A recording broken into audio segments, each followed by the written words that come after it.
Before we take up the Lord's Supper, I wanted to talk a little bit and prepare our minds and present something that we've heard before, but it's kind of very interesting as I've been studying this week. The night before Christ, it's going to go off again. The night before was crucified, he gathered his closest friends, believers, apostles, and they were partaking in, at that time, what was the Passover meal. Now, the Passover meal has direct implications and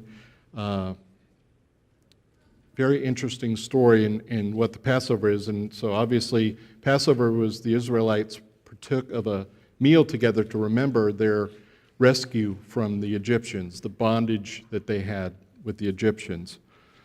So throughout time and throughout the scriptures, God has used traditions and symbols throughout to communicate, fulfill his will, his word, and his promises.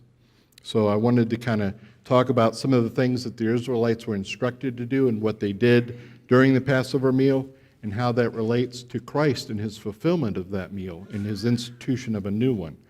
So God rescued the Israelites from bondage of slavery by the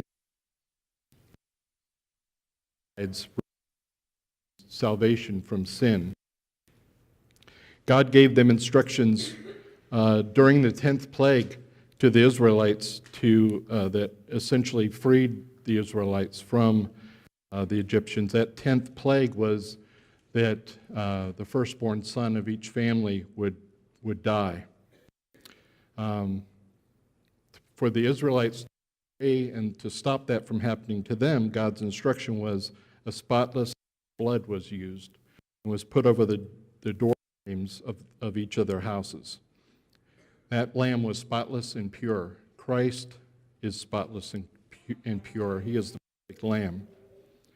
To protect the firstborn family home, this was protect the first son of the family home. Jesus was the firstborn son of God. The family also had to use a lamb for that, so they invited that lamb into the home a few days prior to them sacrificing that. That was also for the family to get to know, to see, and to care for that lamb, to get to know it, so therefore them sacrificing that lamb became a little bit more difficult for them. They were to clear the house 7 days prior of leaven, which is yeast. Yeast is an example of pride and sin, for people to get puffed up. Jesus was without sin. They were instructed not to break the bones of the lamb prior to its sacrifice.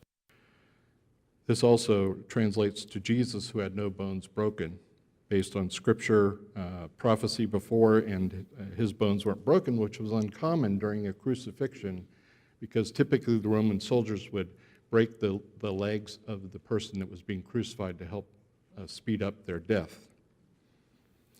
The lamb was slain and eaten at Passover.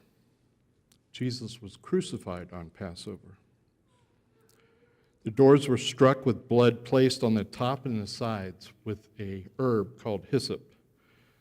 The placement of the blood on the top of the door frame and on the sides is essentially a very good symbol of what the cross is today. Hyssop was also used during that time for a cleansing or to clean things. The sign of the blood on the doorframe saved the Israelites. Christ's blood saved us all. They were to eat the lamb.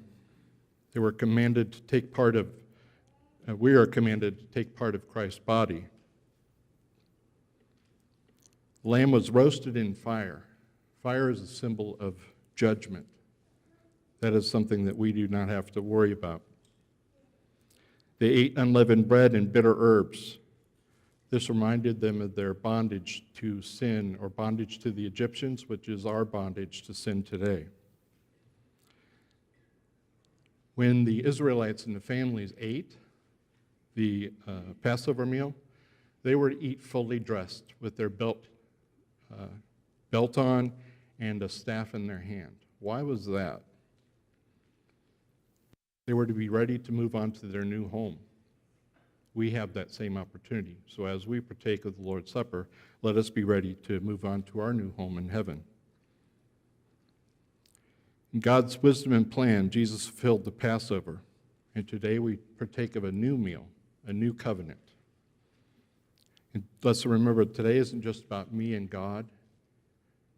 In the Passover meal, they are surrounded together as a family. We come together as a family, partake of this Lord's Supper. So it's really about we and God. So let's prepare our thoughts and minds as we enter into this communion.